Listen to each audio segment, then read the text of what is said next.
Bienvenidos a los que se siguen sumando, ¿sí? Ustedes, como ya saben, esta reunión se está grabando y estamos subiendo al canal de YouTube de la iglesia el link de la grabación. Lo subimos siempre un poquito más después, no en el mismo momento, pero que está.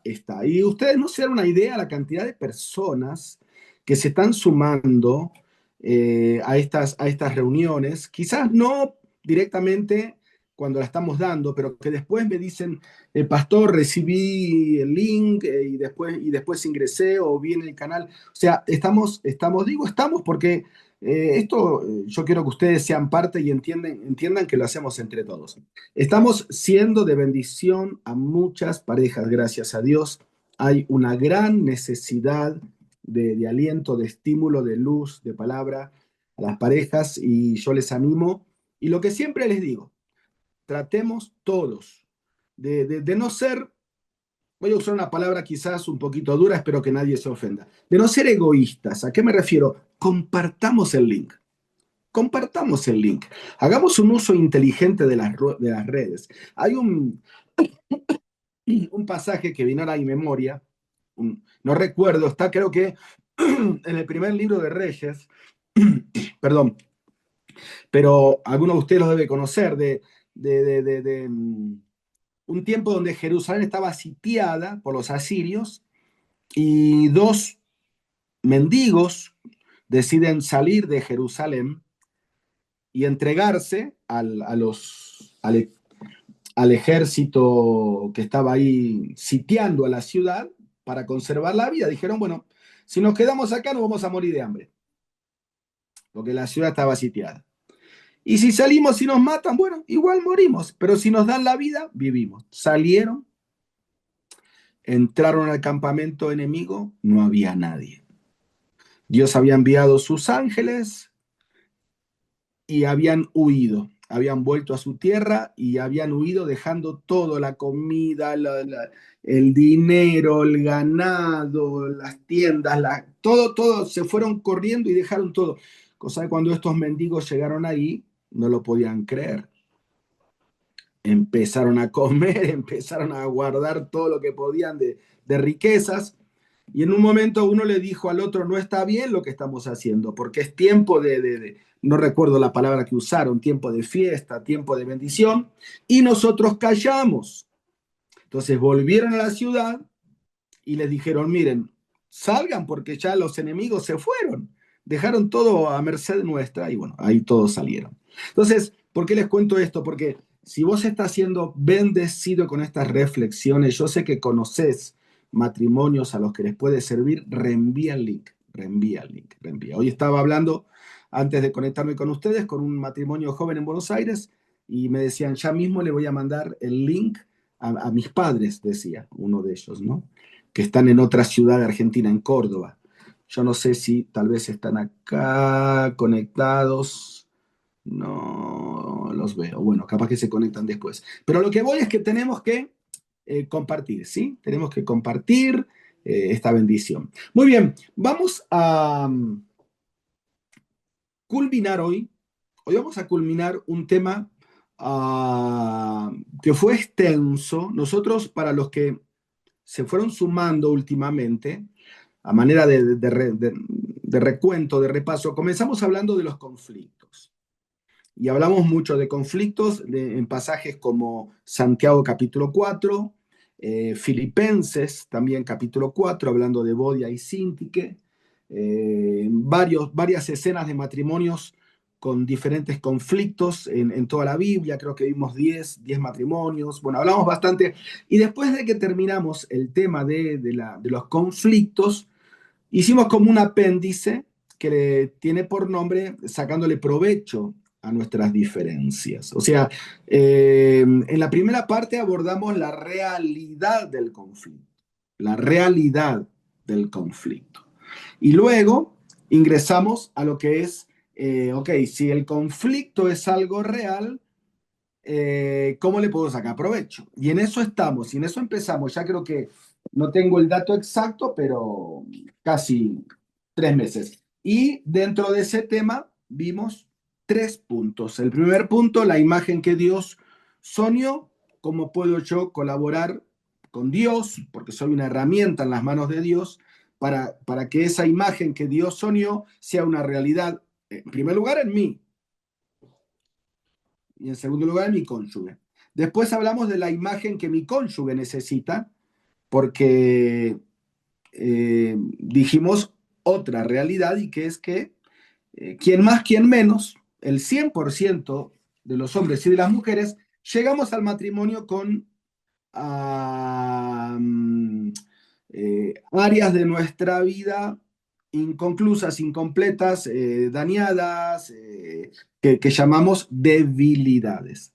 Entonces, ¿cómo yo puedo colaborar para restaurar la autoestima en mi cónyuge? Esta palabra autoestima es una palabra que algunos cristianos me han dicho, pastor, yo no estoy de acuerdo con esa palabra. Esa palabra es humanista. Bueno, yo no soy tan dogmático en eso, eh, porque Romanos capítulo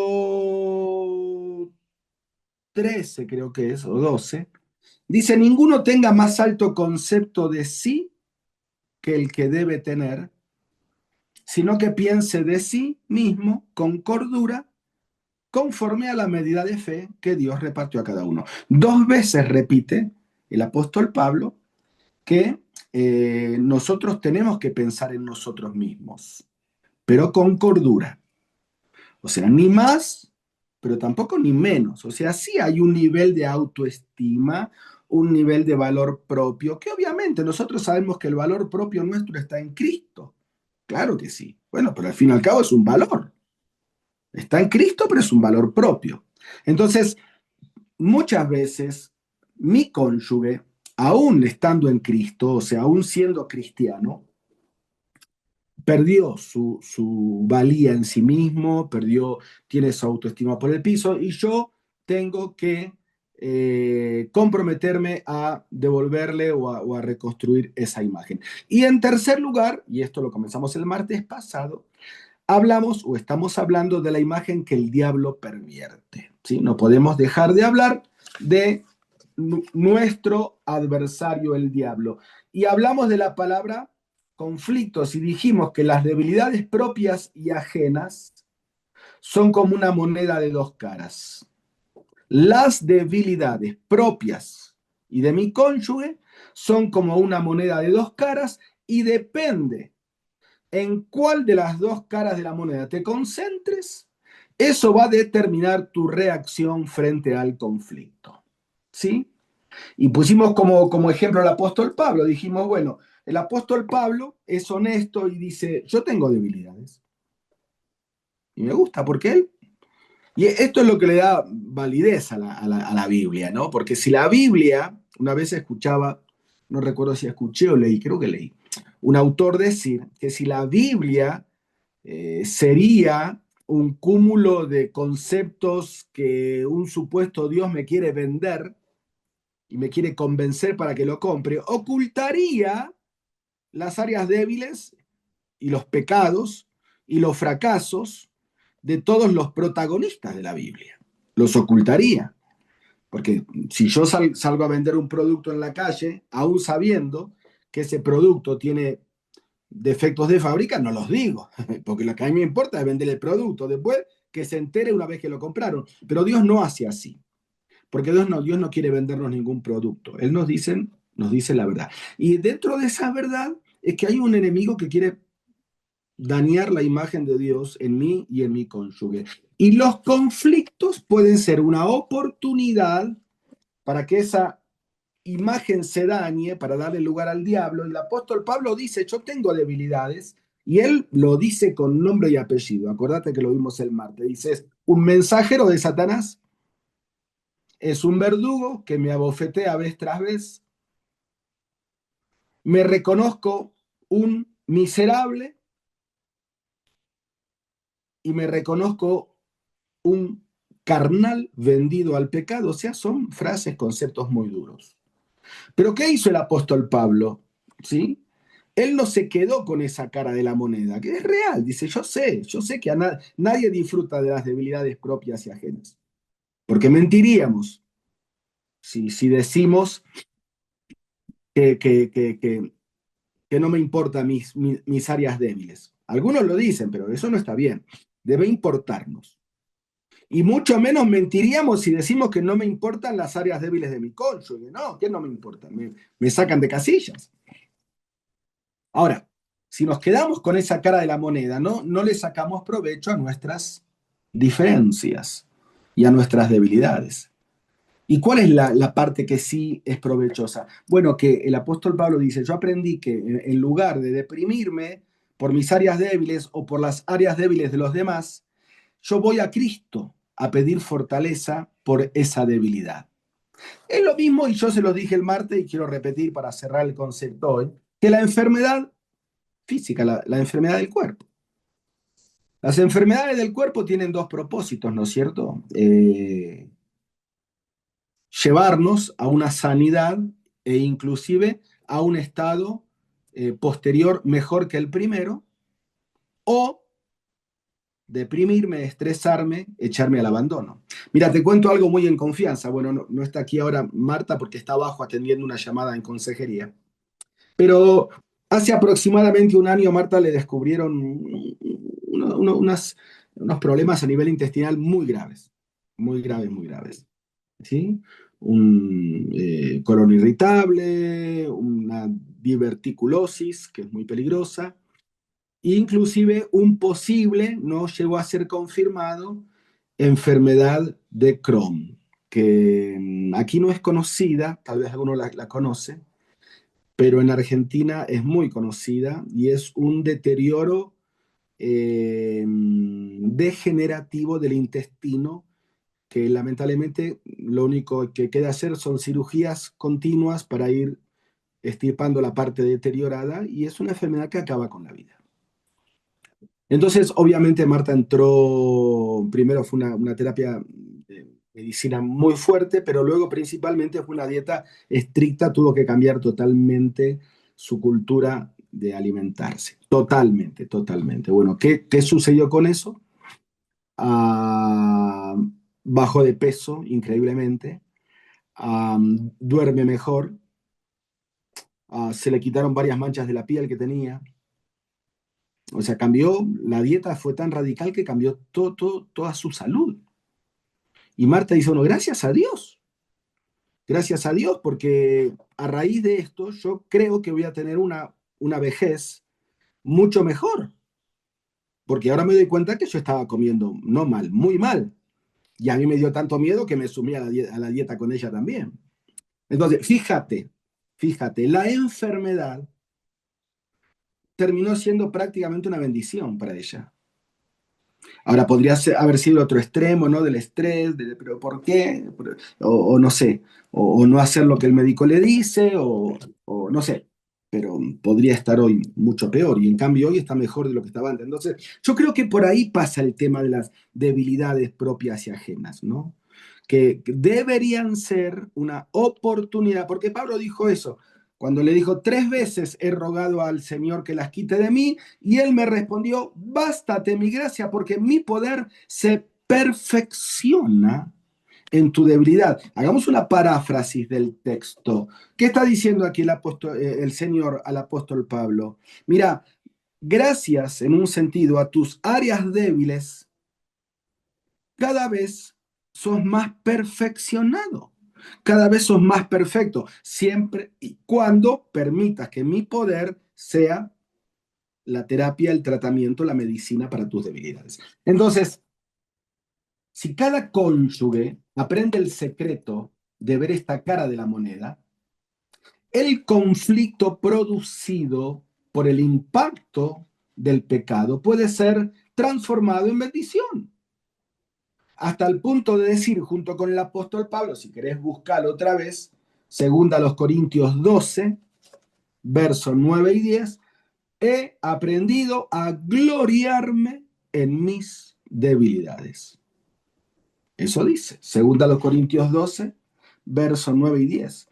Claro, si nosotros no hubiésemos hecho este análisis previo, uno dice, ¿cómo, Pablo? ¿Te reís de tus imperfecciones? No, no, no. Él no dijo, me río. Él no dijo no me importa, él no dijo que me aguanten así soy, no, no, no, no, no, no. Él dijo me glorío, o sea, encuentro gloria en medio de la oscuridad que trae el conflicto. ¿Ok? Los conflictos en el matrimonio, y aquí quiero retomar porque aquí dejamos el martes pasado. Yo hoy les mandé un archivo que comienza justo aquí. Si lo quieren leer, comienza justo aquí. Los conflictos, y tienen espacios en línea que ustedes deben completar, ¿sí? Pilas porque acá ya viene un espacio en blanco. Los conflictos en el matrimonio deben ser aceptados como procesos, escucha bien, que producirán resultados positivos. Ahora, seamos honestos, y me incluyo, yo lo digo para mí mismo, ¿no? No es verdad que cuando hay un conflicto en el matrimonio vemos todo mal. Uy, otra vez. ¿Y ahora qué vamos a hacer? Y yo pensé que ya esto estaba solucionado. Y otra vez me sale con lo mismo. O en mi caso, ¿no? En el caso de uno mismo. Otra vez caí en lo mismo. Entonces, el primer impacto que produce el conflicto no es un sentimiento de optimismo, es miedo. El conflicto trae miedo. Porque el conflicto pasado nos dejó casi, casi separados y ahora otra vez asoma. ¿Podremos atravesarlo juntos? ¿Qué pasará? O sea, viene un montón de preguntas. Pero qué lindo que es que aprendamos esta verdad, que el conflicto en el matrimonio debe ser aceptado como un proceso que inicia. Porque claro, el conflicto abre un proceso, ¿no? Pero un proceso que va a producir resultados positivos. Tengamos fe, hermano. Tengamos fe, es parte de la disciplina de Dios. El autor de los Hebreos dice, yo sé que ninguna disciplina al presente parece ser causa de gozo, sino de tristeza. Así dice Hebreos 13. Pero después da fruto apacible a los que por ella han sido ejercitados.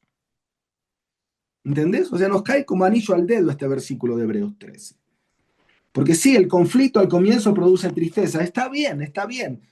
Está bien que produzca tristeza, pero no nos quedemos ahí siendo dramáticos, alarmándonos, ya, viste, abriendo el paraguas antes que llueva, digamos, bueno, ok, vamos a calmarnos, vamos a orar, vamos a analizar la situación, vamos a aplicar las herramientas que estamos adquiriendo, o sea, tomemos el proceso que inició el conflicto, tomémoslo con madurez, con altura, con sabiduría, no con reacciones naturalmente humanas.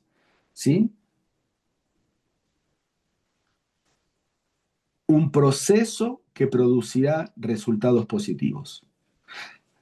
Al atravesar juntos el conflicto, nos entendemos mejor el uno al otro. Fíjate. O sea, es una mentira del diablo de que el conflicto los va a separar. Porque el miedo principal que asoma cuando se presenta un nuevo conflicto es el miedo a la separación. Y no hablo necesariamente de divorcio, aunque en algunos casos llega. No hablo necesariamente de separarse físicamente, de irse a vivir a otro lugar, aunque a veces el conflicto lleva a eso.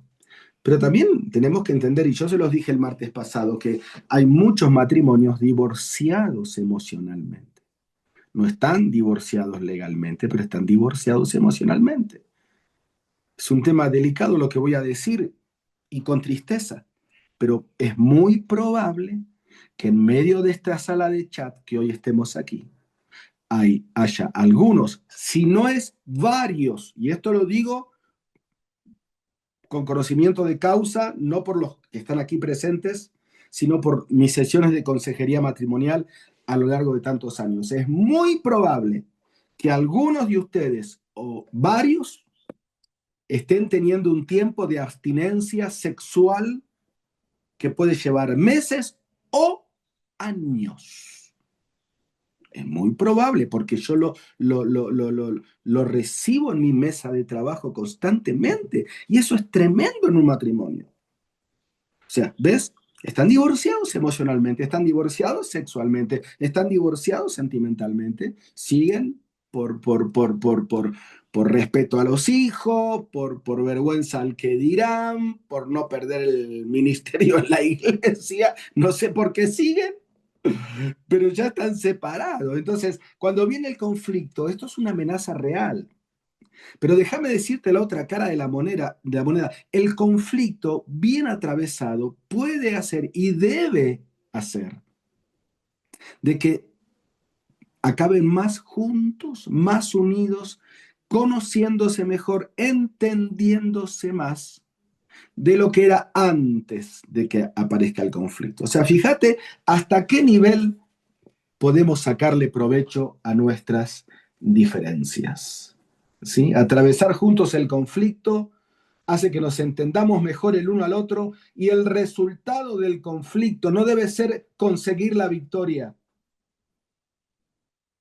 Acá no es cuestión de quién va a ganar esta. A ver, en esta vas a ver quién soy. En esta no voy a aflojar. En esta me va a conocer. En esta le voy a hacer sentir lo que se merece. No, ese no es el kit de la resolución de un conflicto. Cuando en el conflicto ambos quieren ganar, todos pierden. El conflicto tiene que tener como único ganador al matrimonio. El matrimonio es el que está en riesgo, no eres tú, no es tu cónyuge que está atacándote a ti, no, es Satanás que está atacando al matrimonio. Repito este concepto. No es tu cónyuge, que tú lo ves hoy como el origen y el problema y el causante del conflicto, no es tu enemigo. Él no es tu enemigo, al contrario, tenés que verlo como una víctima que está pidiendo ayuda, que necesita ayuda. Tu enemigo se llama el diablo y él está atacando al matrimonio. Quizás empezó por tu cónyuge, como lo hizo en el Edén, que empezó por Eva, pero él quiere destruirlos a los dos. Entonces, por eso estamos diciendo que el resultado del conflicto no debe ser conseguir uno mismo la victoria, sino conocerse y comprenderse. Completen esas dos palabras. Conocerse y comprenderse mejor. Cuando permito que Satanás domine mis emociones, palabra muy importante, quiero dedicarle un tiempito a esto. Cuando permito que Satanás domine mis emociones, los conflictos de mi cónyuge son vistos como obstáculos, como amenazas a mis expectativas, más que oportunidades para el desarrollo. Repito la frase. Cuando permito que Satanás gobierne, controle, domine mis emociones, los conflictos de mi matrimonio, las debilidades de mi cónyuge, son vistos como un obstáculo para mis expectativas, como una amenaza para mi integridad, más que como una oportunidad. Y el conflicto tenemos que aprender a verlo como una oportunidad más que como una amenaza, como una oportunidad más que como un obstáculo, como una oportunidad más que un problema. El conflicto no es un problema. El problema es el conflicto mal resuelto. El conflicto hasta llega a ser necesario, querida esposa, querido esposo. Necesitamos las pruebas, necesitamos los conflictos, necesitamos la fricción. Recuerda Proverbios 27:17. Hierro con hierro se aguza, así aguza el hombre el rostro de su amigo. Paráfrasis. Para que un metal sea mejor metal, necesita estar periódicamente afilado. ¿Y con qué se va a afilar? Con otro metal. ¿Ves? Necesitamos el roce que produce la interacción con mi cónyuge, principalmente recordando, entendiendo de que son la unión de dos personas imperfectas. Entonces tenemos que aprender a ver los conflictos como una oportunidad, no como un obstáculo. Pero para eso tengo que tener mis emociones bajo control. Mira, Cuando el apóstol Pablo dijo en Romanos, ni presentéis vuestros miembros al pecado como instrumentos de injusticia, se estaba refiriendo específicamente a esto que estamos hablando. Mis emociones son instrumentos, perdón que cierro esto, ok, ahí está, mis emociones son instrumentos que las pueden usar tanto Satanás como el Espíritu Santo. Depende quién las controle. Y yo tengo la última palabra. Por eso el apóstol Pablo dice, no presentéis uh, vuestro cuerpo como instrumento al pecado, como instrumento al diablo, para ser un instrumento de justicia. ¿Ves? Nosotros somos responsables. Vamos a ver rápidamente 5 consejos para utilizar en el momento que estamos frente a un conflicto o inmersos en una discusión. Anota y toma nota también de las palabras para completar. 1. Enfócate en un tema en lugar de muchos temas. Enfócate en un tema, porque mayormente ¿te acuerdas que los que están desde el comienzo, cuando comenzamos a hablar del tema de los conflictos, usamos la figura del iceberg, ¿sí? Y de paso yo les recomendé un libro muy lindo para matrimonios que se llama Cuidado con el iceberg. Y hablamos acerca de el riesgo de concentrarnos en la punta de lo que se ve y no mirar por debajo cuáles son las motivaciones que están llevando a mí o a mi cónyuge a tener esa acción, que es la punta que se ve.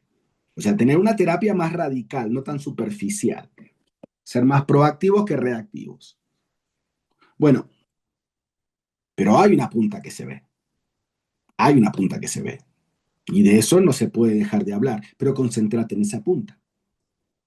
O sea, no generalices, no te pongas a hacer historia de otros temas. Concéntrate en el tema puntual que surgió y que les provocó estar ahora en una nueva discusión o un nuevo conflicto. 2.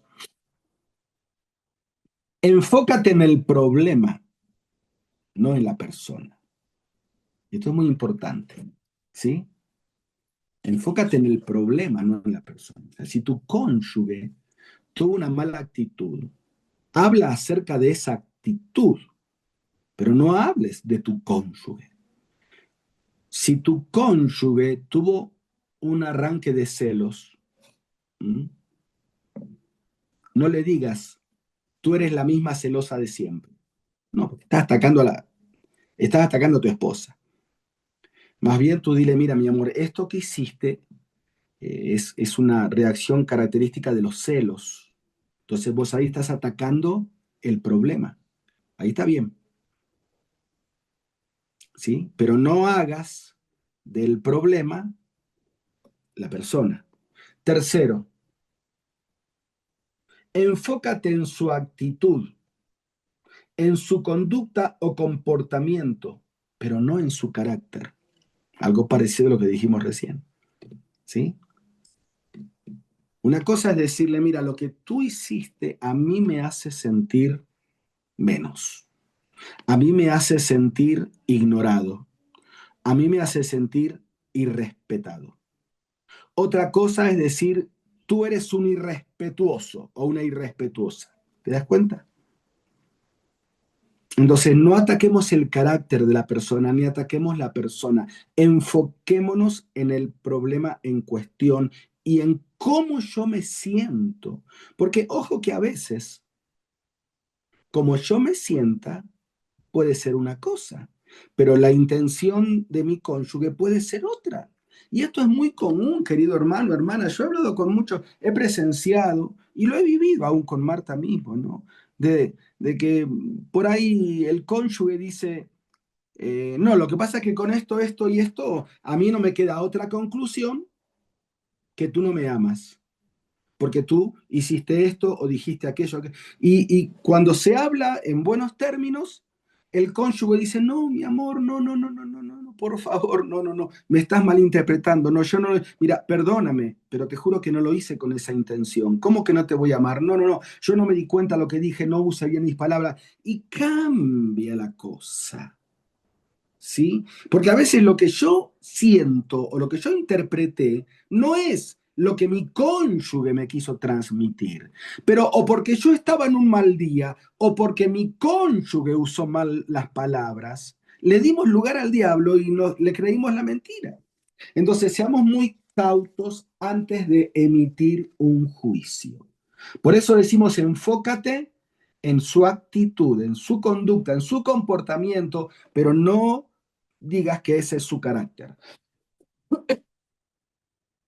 Cuarto, enfócate en algo específico. No generalices. Este es otro riesgo. No, lo que pasa es que tú siempre llegas tarde. Siempre llega tarde. Siempre llega tarde. Bueno, no, siempre no, pero hoy llegó tarde y me acuerdo que no sé si fue el mes pasado o el otro también, y al comienzo del año, bueno, bueno, bueno, fueron 3 veces en el año, no es siempre, no generalices. No, es que tú nunca a mí me has dicho algo bonito, nunca te dije algo bonito. A ver, qué bueno el WhatsApp, ¿no? Revisemos el WhatsApp, track, track, track, mira, la semana pasada que te puse. Bueno, pero la semana pasada, bueno, pero no digas nunca, no generalices. ¿Sí? Trata de ser objetivo, objetiva. Quinto, enfócate en que haya entendimiento mutuo. O sea, ¿cuál es tu objetivo en la discusión? En primer lugar, entender.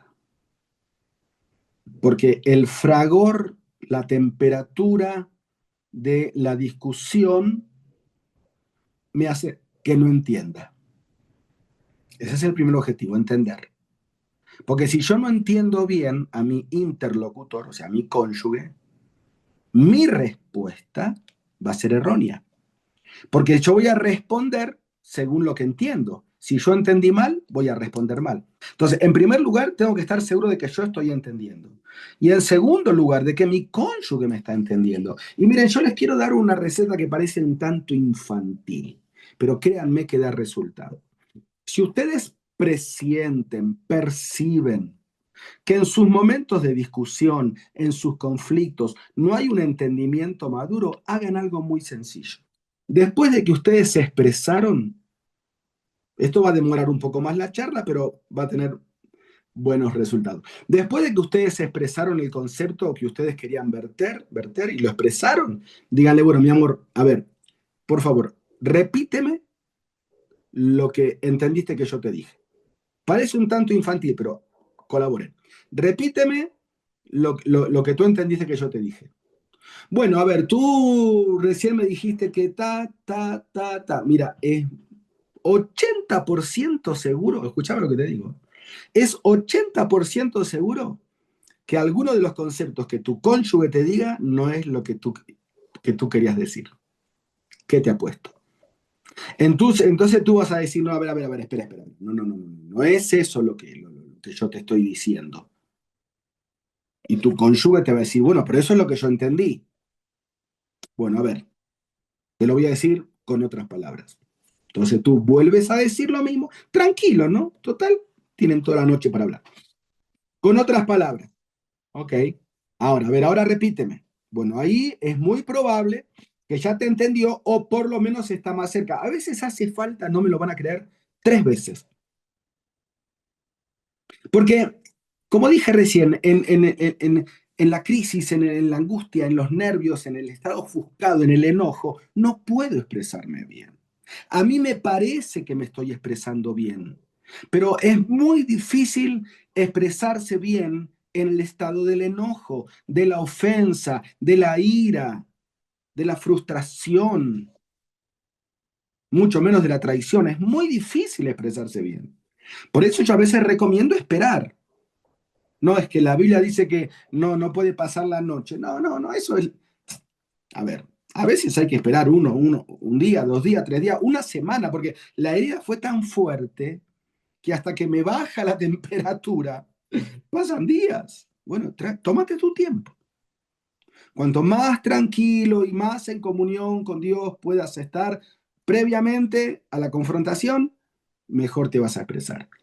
Entonces, a veces no nos expresamos bien. Este ejercicio sirve para que haya un buen entendimiento, ¿sí? Pero tiene que haber ese entendimiento mutuo. Acá la cuestión no es quién está logrando la victoria o quién está ganando la discusión. Ahí no gana nadie. Yo te lo dije antes. Ahí no gana nadie. Tiene que ganar la relación. Tiene que ganar el matrimonio. 5 consejos prácticos. Enfrentar el conflicto también requiere comprometerse a perdonar. ¿Sí?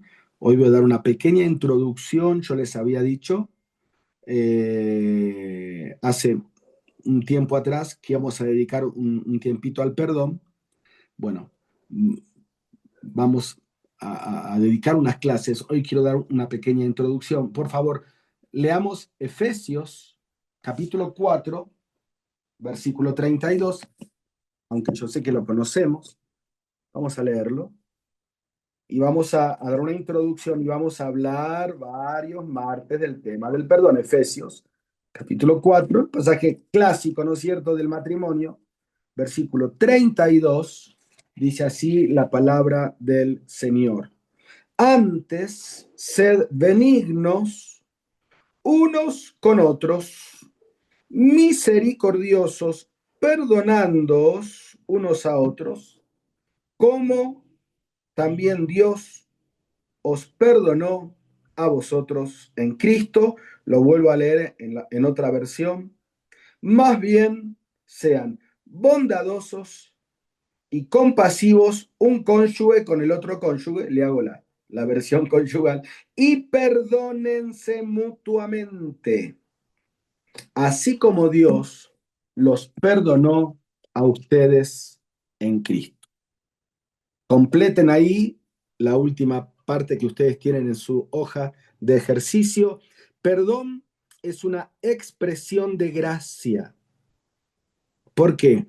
Y porque mayormente es algo que la otra persona no merece. Así yo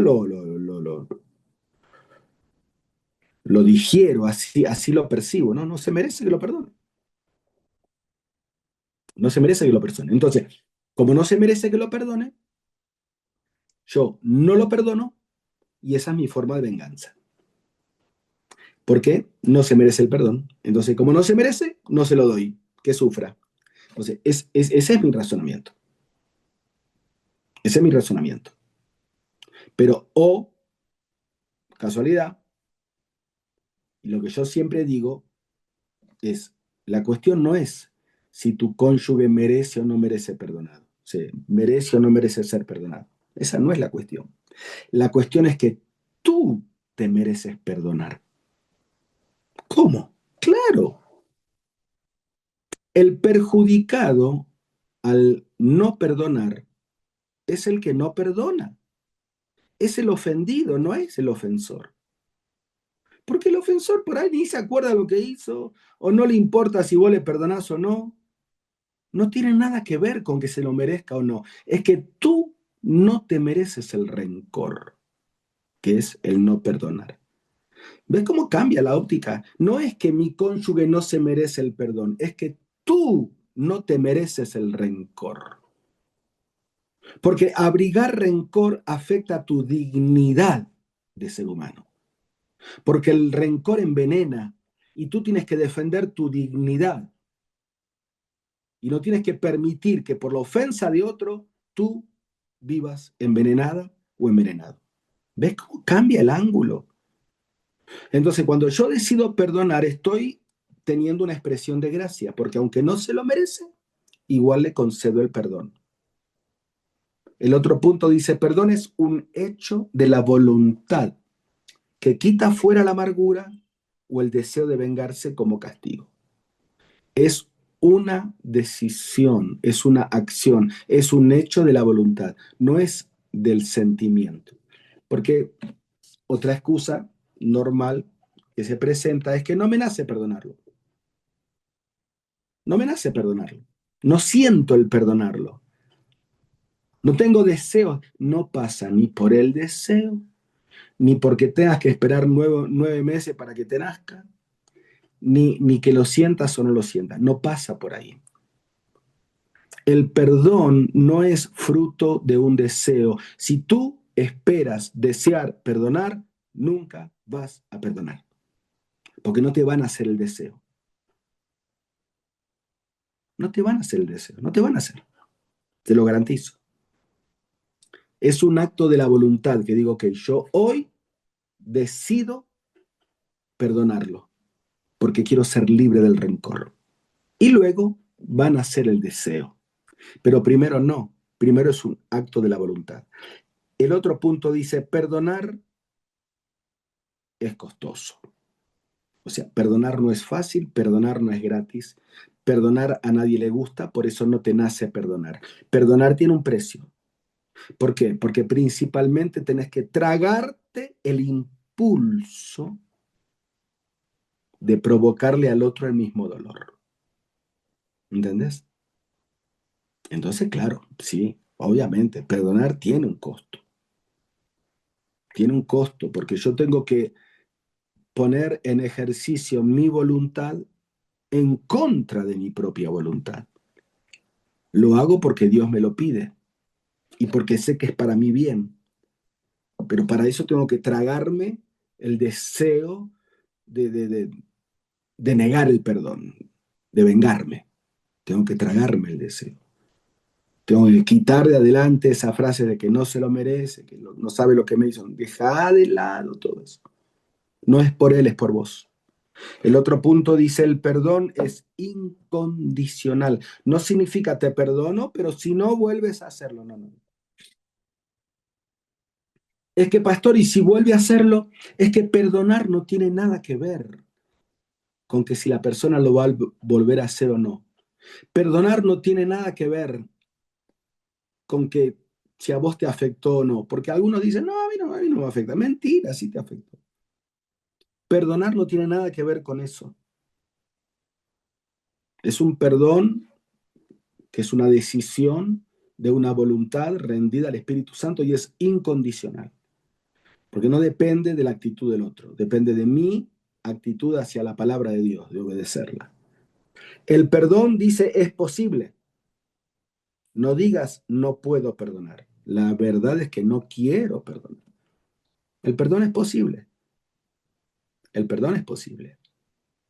¿Mm? No te autoengañes. No, no puedo, lo he intentado, pero no puedo.